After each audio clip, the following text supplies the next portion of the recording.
I'm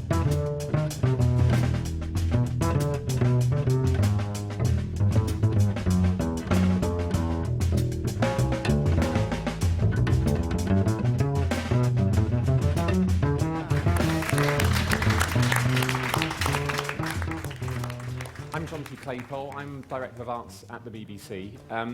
I was looking at my diary last night and I found that in February 1999 I was working as Don Boyd's assistant while reading Mark Cousins' Faber book on documentary. So I'm sort of partly where I've got to in life, partly through them. So I may get into a weird psychological place over the course of the evening and start blaming them for the fact that I spent this afternoon on a plane to Edinburgh where a stand-up comedian took the tannoy system and did 15 minutes of stand-up to a captive audience. Yeah, wow. It's pretty bad. Yeah. Anyway, we're here to debate why does art matter? It's a slightly favourable audience. I don't think we're going to get anyone saying art doesn't matter. It's obviously a big topic. It could be quite a glib one, but we have two people who have lived it and have made it their kind of, who could be multi-millionaires by now, but instead have been dedicated to art and championing and supporting visionary voices in film, including their own. So Mark Cousins, author of A Story of Film, the beautiful A Story of Children in Film, and also you took a cinema through the Highlands, a portable cinema, in order to bring art to people who might not otherwise be able to access it. And then Don Boyd, my old sort of patron and first supporter. I probably shouldn't be saying this, it's no interest with ourselves. But as a film director, did the wonderful My Kingdom 21. I worked for you on Lucia, which was wonderful and a big eye-opening experience for me. Great documentaries like Andrew and Jeremy Get Married, and Full Frontal and Flip Flops, where you were naked. And then also, as his work as a producer through the difficult 80s, sort of managed to support the British film industry almost single-handedly, helping directors like Derek Jarman and Julian Temple, and now is running Highbrow TV. So, our question is, why does art matter? I'm going to try and make it a bit jolly, because it could all get a bit worthy. So, I'm treating it as a boxing match, and they're going to have 5 bouts each. So both Mark and Don are going to give 5 reasons why art matters and defend it. And then at the end, I'm also going to throw it open to the audience, and then we're going to vote and decide who has given the most compelling and visionary understanding of art. So, first of all, in the far right corner, or far left corner for you lot, we have Mark Cousins. Give us your first reason why art matters. This is the reason. Me as a boy. We were all children, and I grew up, I was a sort of nervous little boy. I felt, pretty bruised easily by life. And sort of, I think lots of people feel a bit small, a bit like the world is happening elsewhere, life is happening elsewhere. And I remember I grew up a bit, became a teenager, and then I saw a film. It was called Angel. It was directed by Neil Jordan. And do you know what was amazing about it, Jonty? It was about people like me. It was set in Belfast, in Northern Ireland. And they said cow rather than cow, and stuff like that. This was, the cinema screen is, for me, before that, was the world where Doris Day lived, and Travis Bickle, and Marilyn Monroe. It was an enchanted, sublime space. And people like me could be in that space as well. I came to Scotland, and as soon as I got here, I saw Gregory's Girl, a working class, skinny, nervy little guy who, you remember this brilliant scene where he's caught in the changing rooms, and what does he do? Do you remember what he does? Covers his nipples, what a brilliant thing. And when you see people like you in art, in a reified realm, it starts to help you build yourself a little bit. The kind of that inner structure that we build as human beings and constantly defend. And sometimes some people build it too much themselves, so it becomes like an exoskeleton, and they become a bit poncy and a bit egotistical. But we have to build some structure, and art helps you build that inner structure, or it certainly did for me. So that would be my first reason. And so was that the first time you saw a film that made you passionate about cinema as an art form, or had you always been? No, it was on TV. I saw it was a series of films on the BBC that got me into film. You know, Hitchcock seasons, Orson Welles season, film noir season. I remember seeing Touch of Evil, an Orson Welles film in BBC one night, and yeah, Don's just doing a Amazing tracking shot. he's with got to his act it hand, out as we speak. About a 7 Car's minute gonna long blow up shot, on you. unbelievable. And that, though, I mean, TV was unique for, especially if you were in a place where there was a war on, or especially if you were coming from a working class background where you weren't brought to things like the Edinburgh Festival, then you had to find it for yourself. You had to be a kind of heat-seeking missile. You had to scan the world and look for this thing that spoke to you like a tractor beam, and Touch of Evil spoke to me like a tractor beam. So I could see, I knew there was this thing in the world that I kind of needed, the way I needed like bananas, or I needed to dance, or whatever it was. So I didn't find cinema through the two examples that I mentioned, the Northern Irish and the Scottish film, but through seeing that Northern Irish and that Scottish film, I realized that up there, art isn't elsewhere. It isn't by other people, for other people. It was for me, and it was like vitamin D. It helps you build yourself. And was it just film, or were there No, other? it was other visual culture. It was paintings. I'm going to, one of my later examples on our chart here will be, I will talk about Paul Cézanne, and I paintings, particularly by Paul Cézanne, to me, who didn't have an art education, nonetheless, where Freud talks about the desire to make something as being similar to the erotic desire. And when I was looking at Paul Cézanne's apples, it was like, whoa, look at those apples. You know, it was that kind of sort of very basic, very primitive need, not a want, not a kind of icing on the cake. It was the cake. I just needed it. I'm panicking because I'm a bureaucrat and I need one word to write down. Okay, selfhood. Selfhood. Okay, very good. And Don, I want some friction because The problem is I agree with almost everything you said. But I will launch into one important piece of contradiction, if you'd like. Yes. As much as I would like to believe that art was a totally self-indulgent expression, my first experience in the cinema was extraordinary. It was in Africa. I came from a home that had no books. I never went to an art gallery. My parents, for whatever reasons, were absolutely non-creative, they were sort of Philistines, really. But the one thing we did get to do in living in Africa was to go to drive-in cinemas or go to movie houses where mostly Asian films were shown, but sometimes there would be carry-on movies from the British tradition. And on one occasion, and this was inspirational for me, we were somewhere out in the bush. It wasn't in the sort of normal sort of Nairobi or Kampala or wherever it was that was a city. And I was brought there to see Laurence Olivier's Hamlet. And let me tell you how this occurred. Roman Polanski's favourite film. Yeah. And what happened was that we pitched up in this area that had about 5,000, I call them Kenyans, but Kenyans, all sprawled out in this Murram-like field. And a truck arrived, rather like in that Italian film made in the 80s, which was a celebration to cinema called Cinema Paradiso. Yeah. A truck arrived, and out of the back of the truck, it could have been a machine gun, but it was much more important than that. Well, no, actually much more symbolic than that. And it was set up, a big sheet in front of us, massive sheet in front of us, and we were Swahili-speaking Africans mostly, and about 5 whitey colonialists of the worst kind, spoilt brats, basically. And on came this movie, which, seriously, not one single African there could possibly have understood in terms of its language. And yet, as they watched, Olivier and Hamlet unfold, and it's in black and white.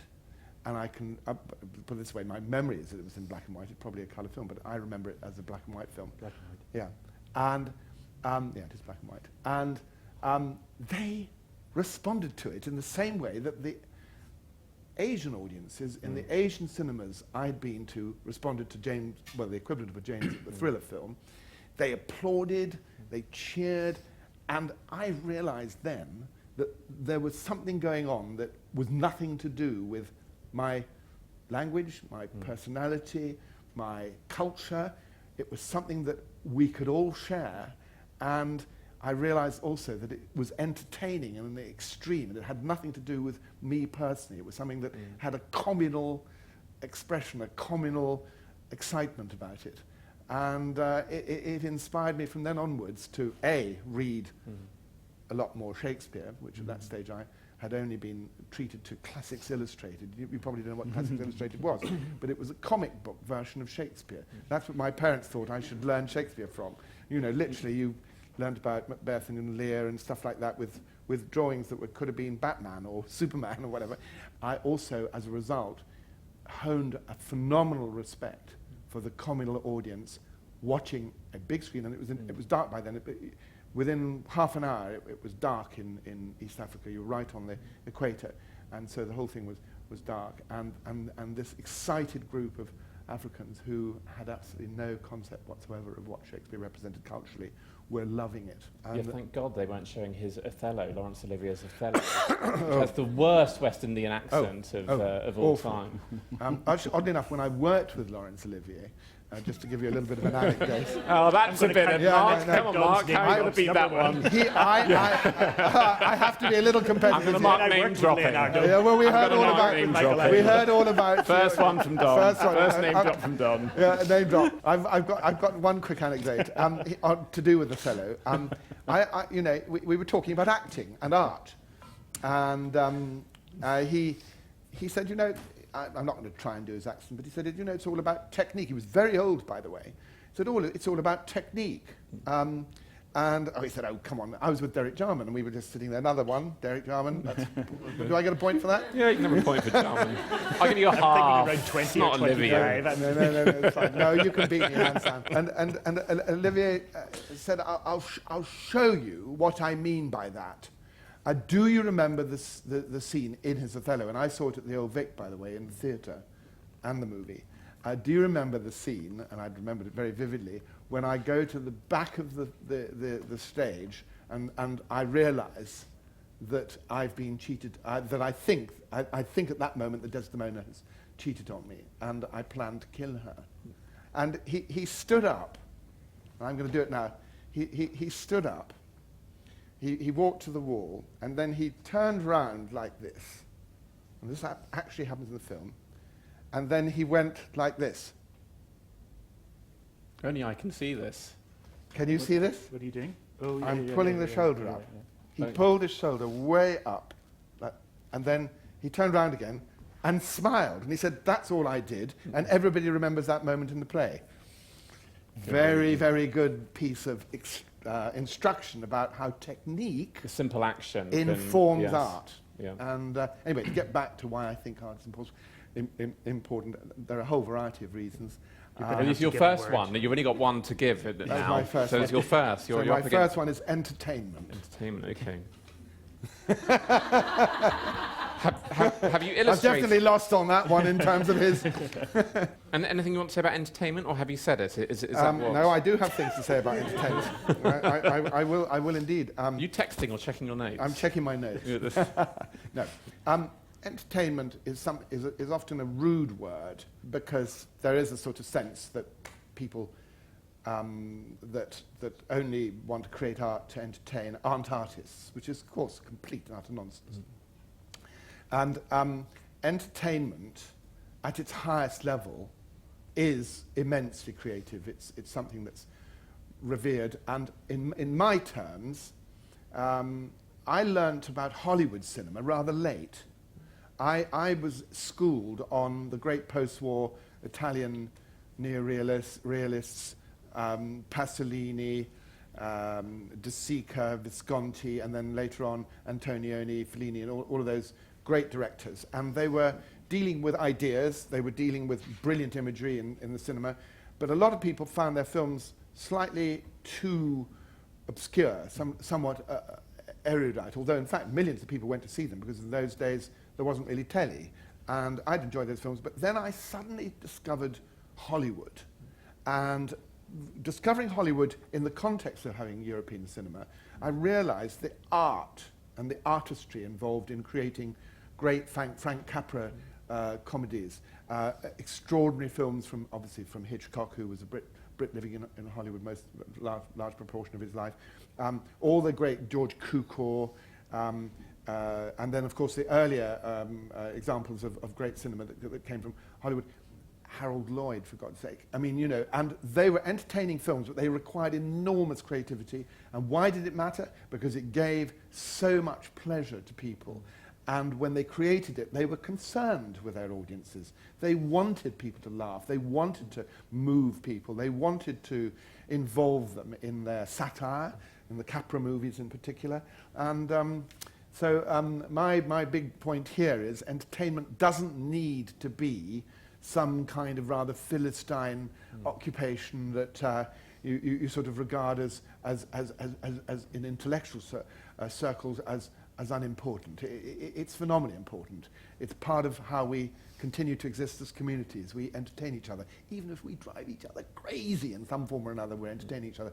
And those great Hollywood movies entertained in that way. And by the way, so did a hell of a lot of European movies too. So, but I realized what artistry and creativity and visual power came from the way that Hollywood fashioned their cinema. And to this day, I get as much pleasure out of watching, you know, High Noon, a Western, or 2001 by Kubrick, or a Frank Capra movie, as I do an extremely obscure European film that only about 10 people see. And I do like those kind of movies. It's very rare, actually, to discover art house films first and then come to Hollywood. Yeah. So I think most people it's have kind it. of weird. For me, it was sort of Ghostbusters and then Pasolini. I just sort of, you know, rather than Pasolini, then Ghostbusters. But anyway, but this entertainment thing, because I know Mark violently disagrees with you and doesn't think entertainment has a role in art. So I just want to... Do you pick up on this, or to give you my second point? yeah, you can either pick up on it, or you can go to your second I'd like to point. slide it to an neat. adjacent position, very similar to what Don has just said.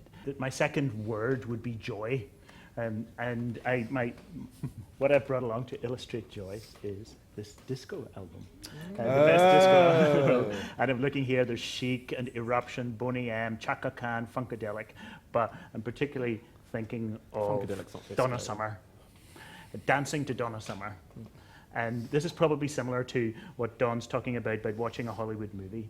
There's that self-loss that art gives you, the rapture of self-loss, the joy of losing yourself, getting out of your own head and having pure fun. Now, other things can do that. Walking can do that. You know, sport can do that. Drugs can do that.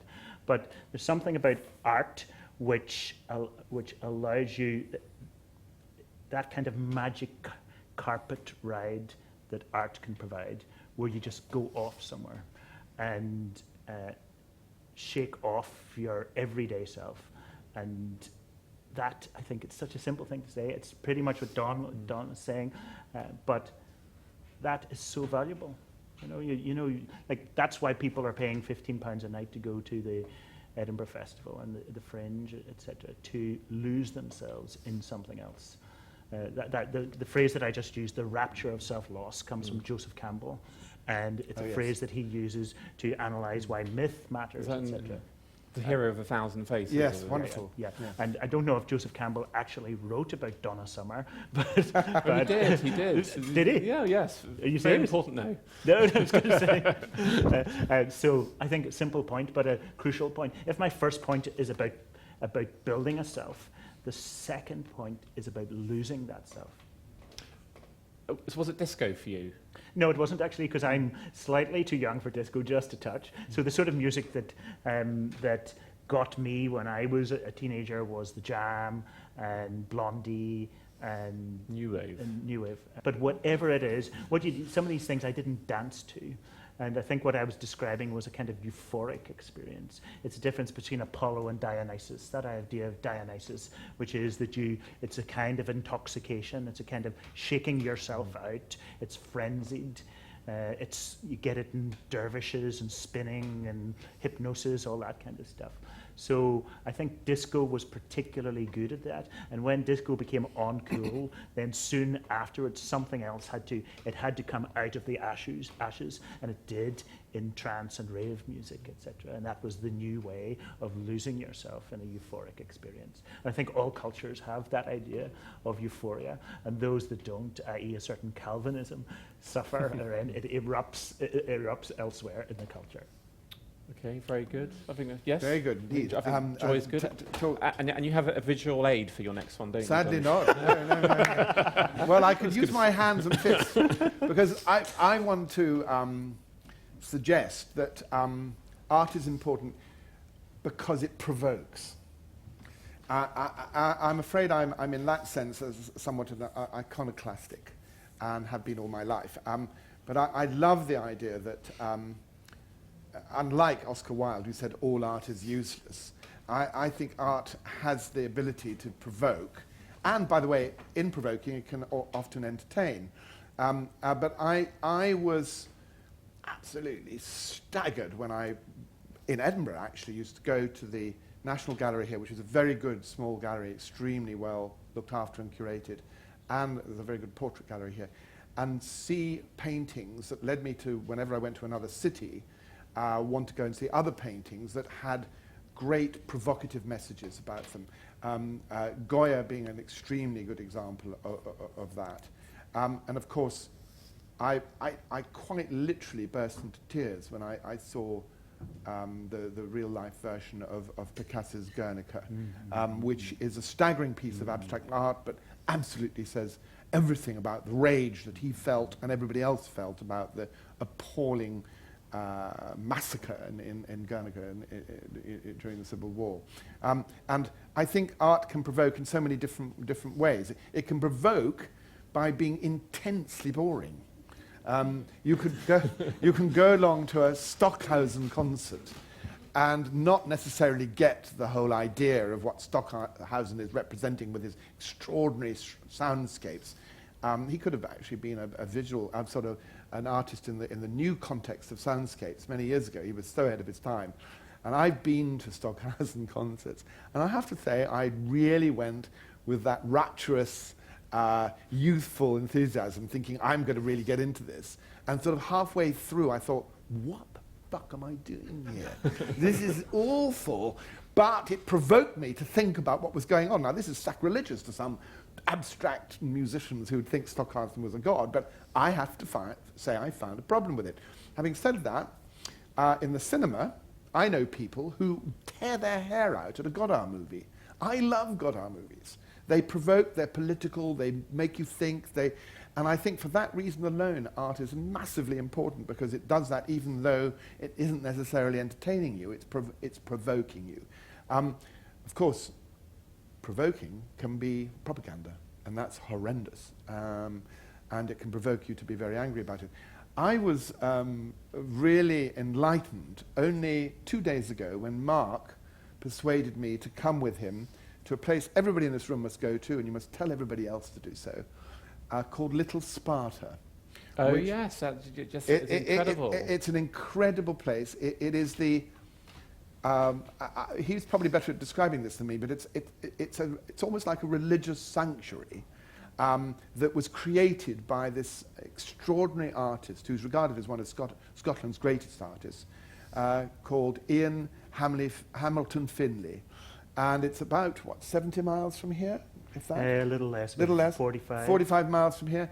And what he did is he was agoraphobic, and as a result he lived in this place that was in the borders, had a loch, and he had a house there, and he created this incredible garden which is full of art. It has sculptures, it has beautifully organized landscaped sections of garden, and poetry, because this man was a brilliant poet.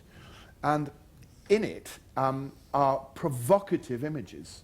They're provocative because he had a great sense of what beauty was about, but he also had a good sense of humor, and he had a very good concept, which is that we aren't all good. There's bad about us, and there's beauty, and there's ugliness. And he presents this very subtly in the way that he constructs his art, as well as being quite romantic in some ways. And I was struck by the degree to which that provoked me. It provoked me to be emotional. It provoked me to think.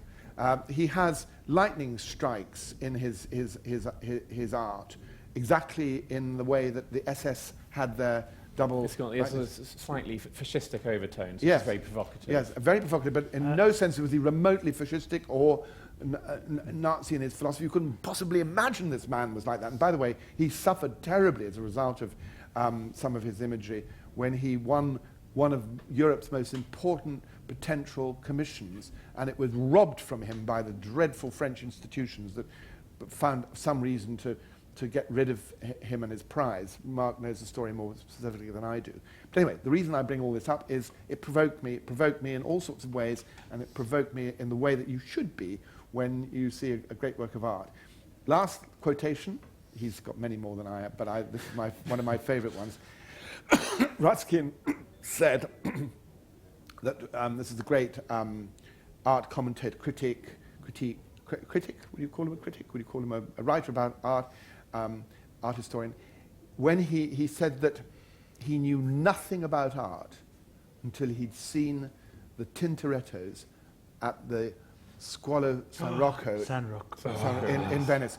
And those are incredibly provocative paintings. Oh, you can't forget it. And they're massive. And you look at these paintings, they tell stories everywhere and talk about characters. They're very cinematic as well. Unbelievably cinematic and also very provocative. I mean, they are, and they must have outraged people when they were seen first, which is wonderful. Anyway. And to see them, you have to get a mirror and do this, because otherwise you put your neck out so you can grab mirrors so true. as you go in. Yeah. So, but we should press on, though, and get on to Mark's third point. My God, three. My third, do you want the word first this time? Consolation. Ah. This is kind of Victorian word, you know, something that consoles you in times of trouble. My visual aid is on my body. It's a tattoo that I have here that says Sarajevo. When I was director of the Edinburgh Film Festival in the mid-1990s, the appalling siege in Sarajevo was happening. You'll remember that 10,000 people were killed, the biggest atrocity in Europe since World War II until that point. A group of activists, young people who had an organization called Obala, wrote to film festival directors around the world saying, please come in solidarity. We need to do something in this city which is under siege. We need to show some films. I, of course, said yes. How many other festival directors in the world said yes? As we say here, hee-haw, which means none. Good Lord. Disgraceful. I went there and traveled in you get there, you get flak jacket, armored personnel carrier, blah, blah, blah, the whole thing. And when I got there, it was the humblest cinema I've ever seen, underground, like VHS projector, and also the most beautiful and most inspiring cinema I have ever seen. To come to the idea of consolation, what these people need at time of war, what did they need? They wanted art. They wanted art because it makes you feel alive. It takes you out of yourself, but it also is a kind of recovery. The great Pasolini, who Don mentioned several times before, did you meet him?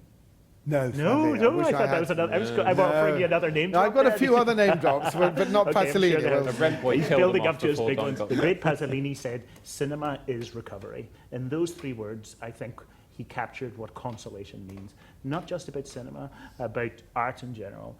If you're going through something really awful, a grief process, a traumatic experience, etc., art is a safe, contained way of imaginatively going into that and feeling your way through it and seeing how bad it might be, but you're safe. It holds you in some way. And these people, that cinema in Sarajevo felt as if it held us. It was all sorts of people across the city of every class and every walk of life. And I learned then so passionately and so clearly that art is not something that you do when you've got spare time. It's not something that you do just if you're rich. It's not something you do if you have an art education. In other words, it's not the icing of the cake, it's the whole cake. And so that idea of consolation I learned in Sarajevo. And so is that where you got the idea of doing My First Movie then? First movie was a film that I made in Iraq with children in a village in Kurdish Iraq, children in a village, and I brought along little cameras and gave them to make their own films. It's a wonderful film. Maybe that's where that came from, Jonty. I don't know. That once you realize something, I can't take credit for realizing it. It was being in the war in Sarajevo that made me realize that. But once you realize something, you just absorb it into your thought process, and you don't know how it affects you thereafter. I was brought up in Belfast, so there was a war, and so war was not a stranger to me. But being there in Sarajevo, perhaps that was where that came from. Certainly I would argue now that if we spent 1/1000th of what we spend in a war in Iraq, for example, if we meaning the Western world, spent 1/1000th of that putting in place like a film school or something afterwards, where the young people who are left to put the pieces together, if they could then have the money or the training to tell those stories, then that would be the greatest recovery, I think. And I always remember with the great Senegalese filmmaker Ousmane Sembène, he said, "We do not tell stories for revenge, but to find our place in the world." And I think that's part of the consolation, to find your place in the world. If colonialism has devastated your continent, and suddenly those white people leave, and you think, what is our place in the world? Do we pick up from the dream time before they came along, or do we try to find some new society based on social principles or whatever? So I think that idea of consolation, which comes out of adversity, is for me one of the most serious reasons why art matters.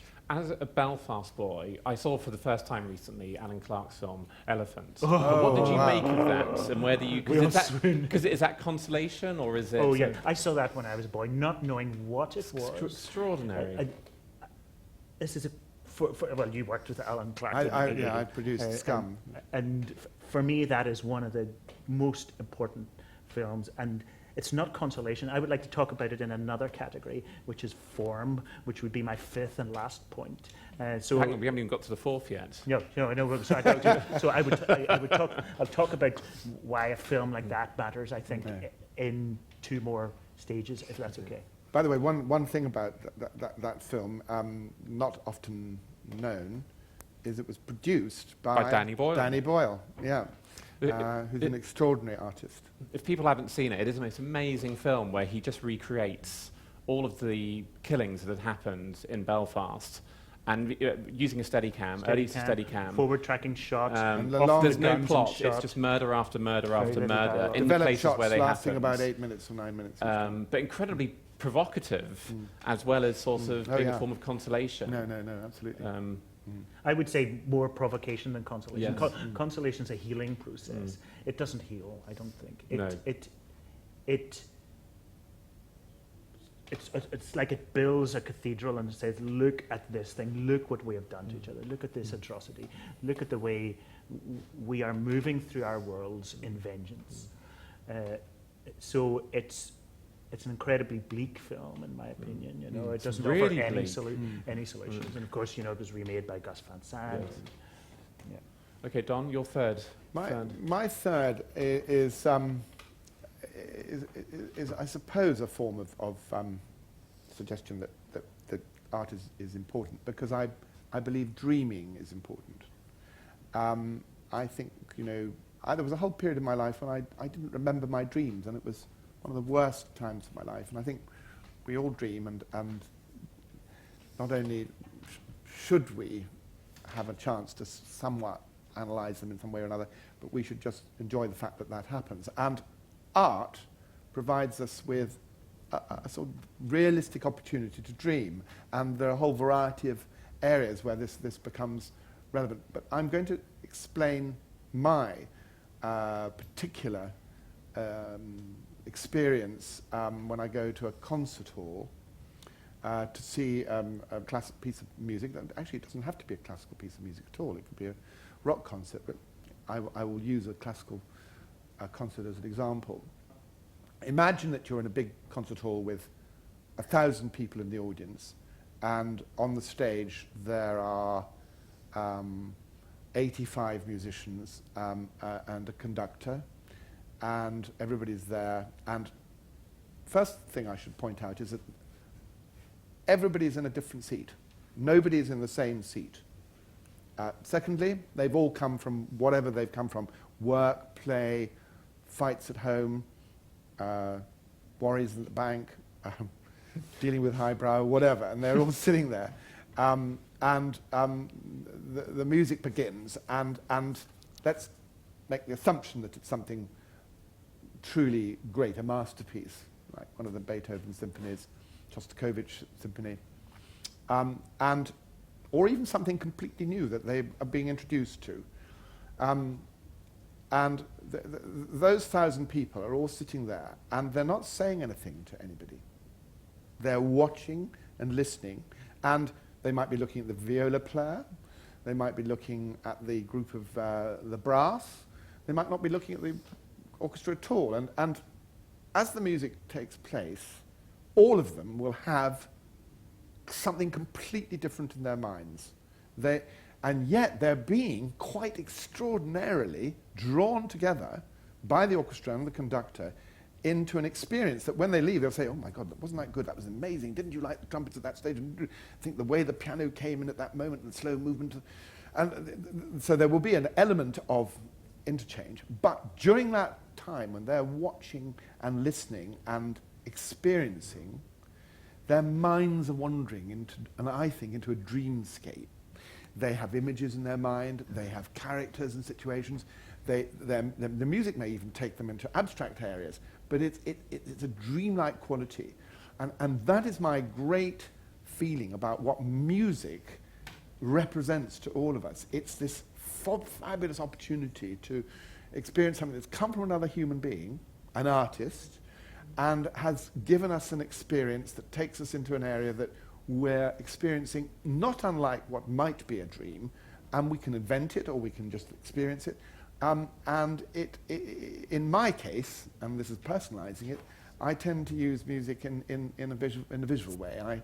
I tend to think in terms of what I might create through it, and what I might want to dream up. I don't use it as a relaxing factor, but even if you think of it in those terms, in a somnambulant way, it still has that amazing dreamlike quality. And by the way, dreams can be nightmares too. And so in that sense, there's nothing wrong with a concert where you are absolutely and utterly, aggressively shoved into a nightmare as a result of what you're hearing.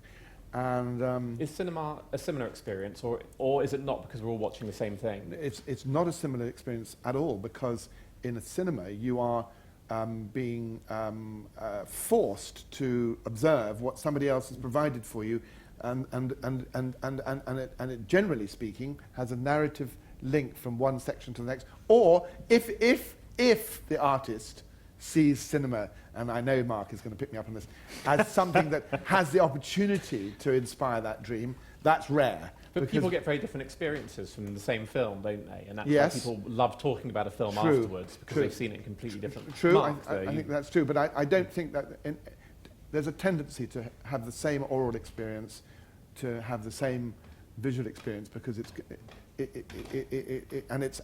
has no chance of improvisation. Or very rarely. Actually, Godard used to like the idea.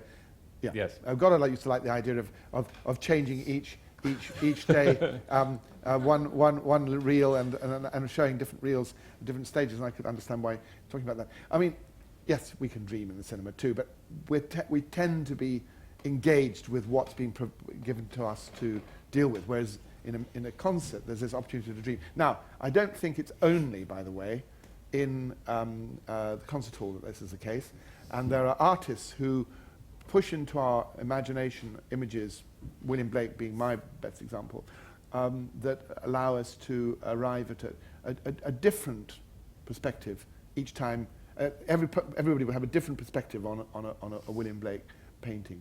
But Mark, you think Donna's got it fundamentally wrong on Yes, cinema? I do. I think he's been on the bottle a little bit too much. I think I'm now going to... Cinema is clear. I think the great dream medium. That's why it attracted Salvador Dali. It inspires a dream. It attracted Buñuel. That's why it attracted Hitchcock. David Lynch, Farouk Farrokhzad, the great Iranian. There's something about watching a film that feels dreamlike in itself. There's this detachment. You're there and not there.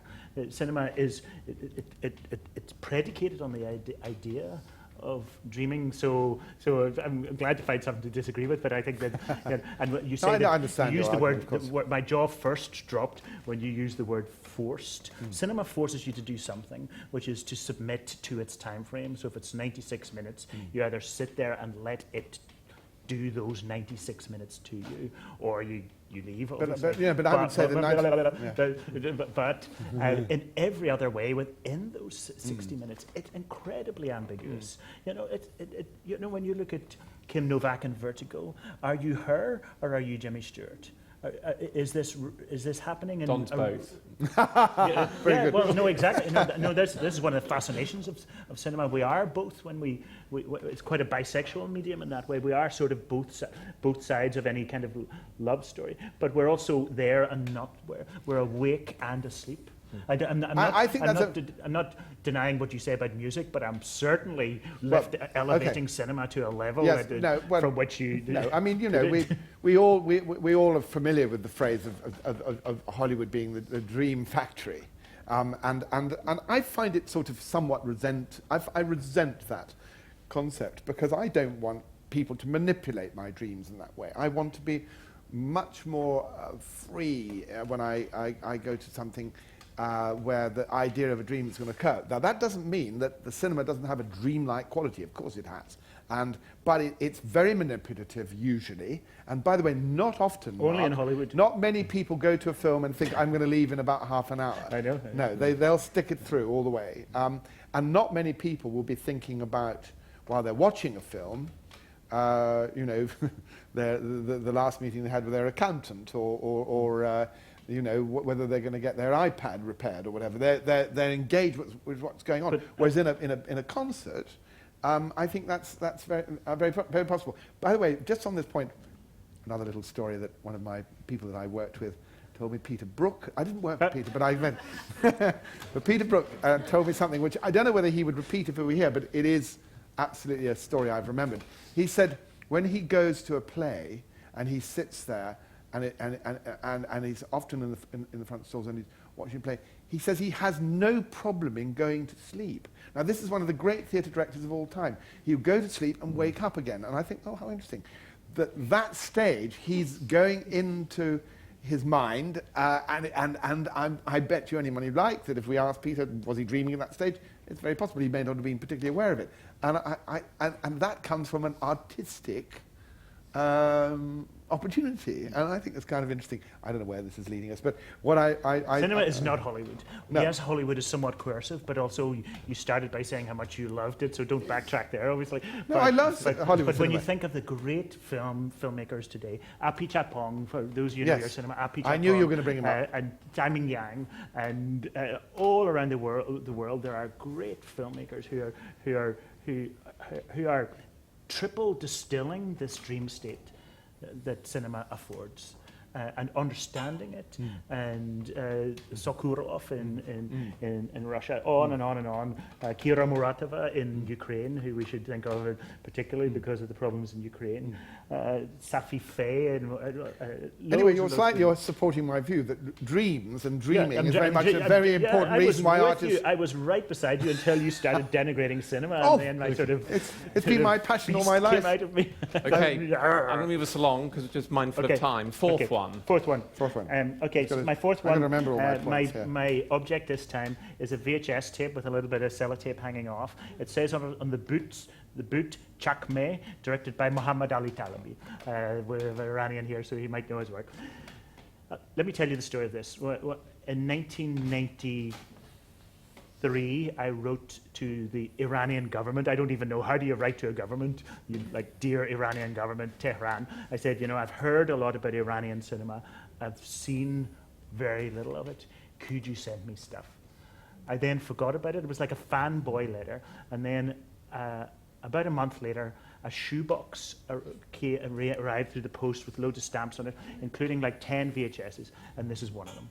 And I started, they were all Iranian films, and I watched them. And it was revelatory. I could feel the center of gravity in my head shifting. Do you include that in a story of children and film, don't yes, you? yeah, that one. And then I've Very shown sad. it a lot. She loses the boot, doesn't she? She loses the boot. There's about a little girl who loses a red boot, but then a friend of hers helps her out. The word here that is empathy.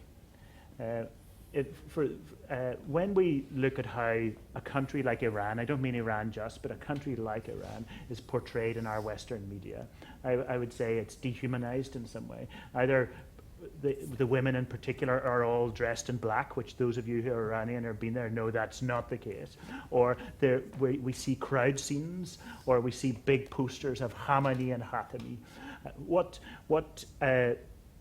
our media, I think, does is go to Iran with a kind of visual wish list. Here's what we're looking for. Here are the images in our head. Robert Louis Stevenson has this beautiful phrase, 1,000 colored pictures to the eye. We think we know what Iran looks like and what it is and who those people are.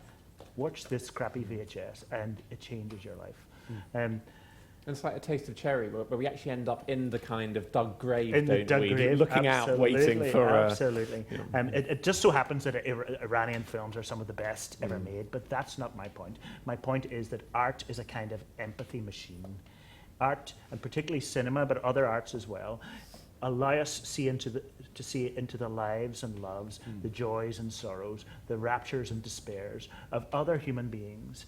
If in addition our governments are asking us to see those human beings as foreigners, or worse still, enemies, then this allows us to say, no, I refuse to see those people as my enemy.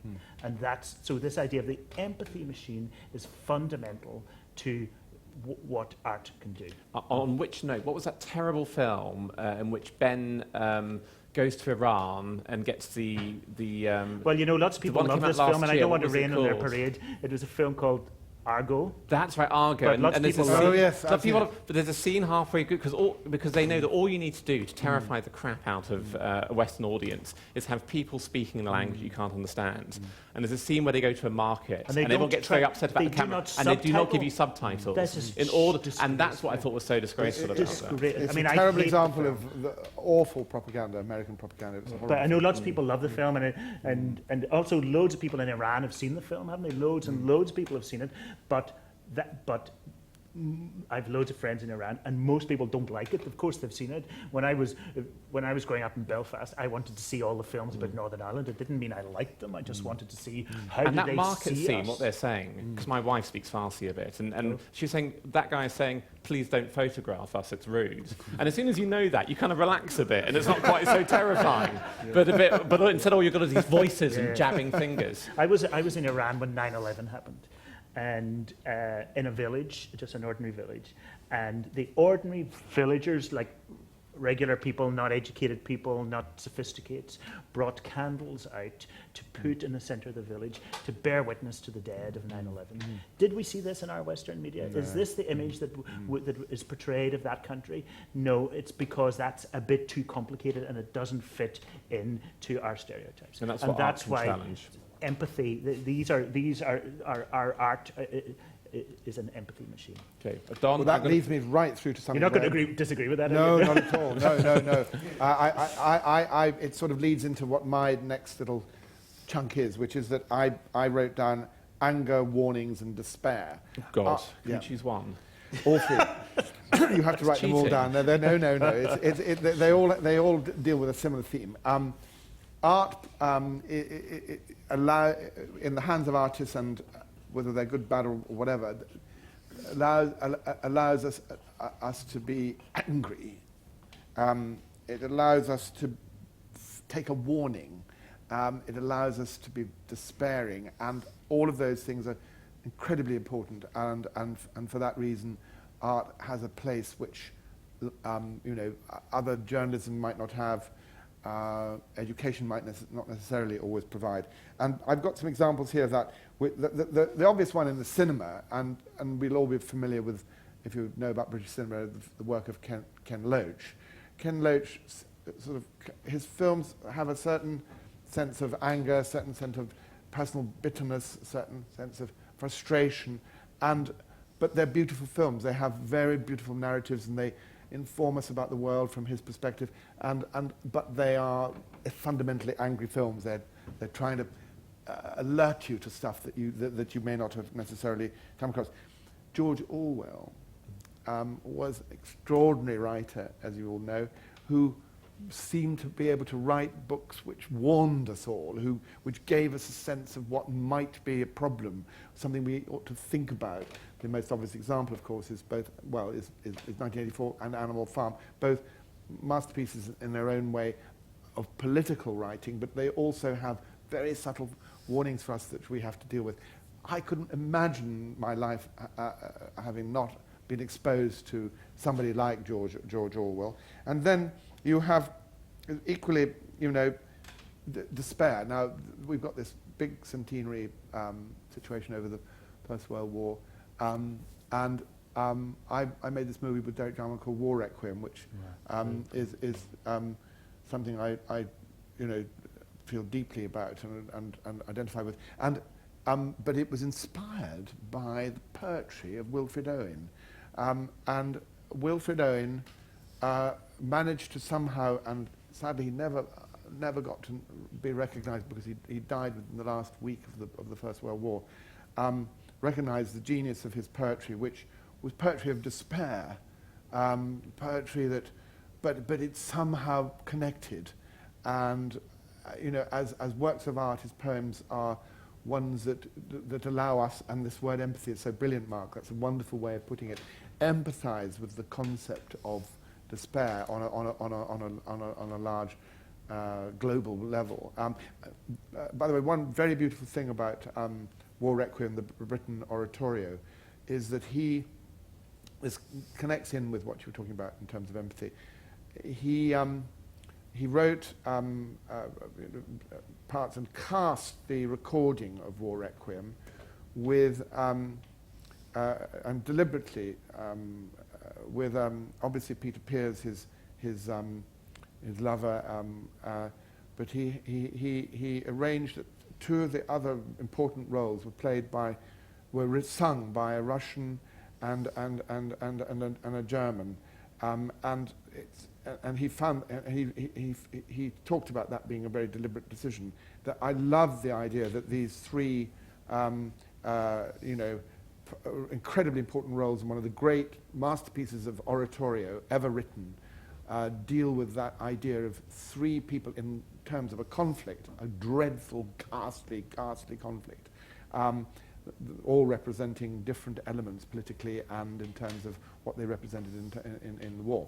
So anyway, to get back to my point, art is so important for those reasons, and they're sort of linked in, and the empathy word fits there too. Okay, we're almost out of time, or we are out of time, so I want 1 minute on your last one. Okay. Oh my God. So I hope you weren't saving the best till last. Actually, no, that suits me well, because I'm hoping you were scraping the barrel by the time you got the barrel. Get ready for the scraping noise. So I think what we've talked about so far is about receiving art, consuming it, loving it, going to see it. But I wanted my last point to be about making it. The joy of making. The word is form. Yes, not joy, everybody had joy. Form, and that sense of what you're trying to do is find a form. You could also get your name drop pen out here, because I'm going to do a major double name drop in one go. I was lucky enough to know Dennis Hopper, and he said, that's a good one, but there's a better one coming. Yes. And he said, because he was best friends with James Dean, James Dean gave him Rilke's Letters to a Young Poet. Some of you will have read Rilke's Letters to a Young Poet, one of the big inspiring pieces of writing. And the message in that book is basically, the poet says, why should I make something? Should I make art? And the answer is, do you feel as if you didn't make it, you would die? That profound sense of form, the will to form, the need to make stuff is my last point. And that's talking quite personally about me and anybody who makes stuff. My image is this, you mentioned that the festival that Tilda Swinton and I did, we pooled a cinema across bits of Scotland, and the truck, it was on wheels, 36-ton truck, and this was a formal event. In other words, we wanted to do something that was fun and childlike and for local villages and communities, but the form, the actual pooling the cinema in a pilgrimage, stealing a form from Catholicism and adding it to the world of cinephilia. So in a way that's, for now, this is the most important thing for me, making stuff, finding a form. Don, your last one? My last one has an element of self-indulgence as well. My last word is inspirational, inspire. Art has inspired me, and I think that's a fantastic emotion for everybody to enjoy in some form or another, to be inspired. But equally, artists try to inspire, and to find a way to inspire is a very, very, very self-indulgent emotion and really wonderful one. I can't imagine any of you here not having been inspired by something you've seen in artistic terms, or something you've listened to in artistic terms, or something you've read in artistic terms. And I think inspiration from day to day is the stuff of life. You are inspired to get out of bed in some form or another. You are inspired by a funny joke that might make you realize how ghastly the war in Syria is. You're inspired by something you can't really define, something that is so beautiful that, like a Greek icon, a Russian icon. You can be inspired by a movie you don't understand because it makes you think. And I think inspiration is the stuff of life. I have been inspired by so many great artists, and it has given me so much pleasure in my life. And I think that most people who have in some way or another consumed even the most banal of television can come away feeling in some form or another inspired, perhaps never to see another film or television program like that again, or to be inspired to go and do something of their own. And children, watching their reaction to art in any form at all. I have 4 grandchildren. I've had the pleasure of watching them being inspired, and that inspiration they pass on, and again, it's to do with community. They pass it on to their friends, their parents, and that inspiration is something that allows us to dream, allows us to get angry, allows us to do all the other things we've been talking about that art represents. Okay. Selfhood, entertainment, joy, provocation, consolation, dreaming, empathy, anger, warnings, despair, very naughty, Don, form, inspire. Does that sum up why does art matter? I am a tawdry television person, so I need a vote. I need somebody to win and somebody to lose. So I'm giving him 9 I want to show, there's Mark's vision of art, which is selfhood, joy, consolation, empathy, and form. And there's Don's vision of art, which is entertainment, provocation, dreaming, anger, warnings, despair, that still rankles, and inspire. So show of hands, if you had to go with one, show of hands for Mark. Come on. No, that's cruel. Come on, this is television. He's Show a of TV hands for executive Mark's now. vision of art. Show of hands. Okay, 1, 2, 3, 4, 5, 6, Oh dear. 7, 8, 9, It's 10, all over. 11, 12. Show of hands for Don's vision of art. They 1, voted 2, twice.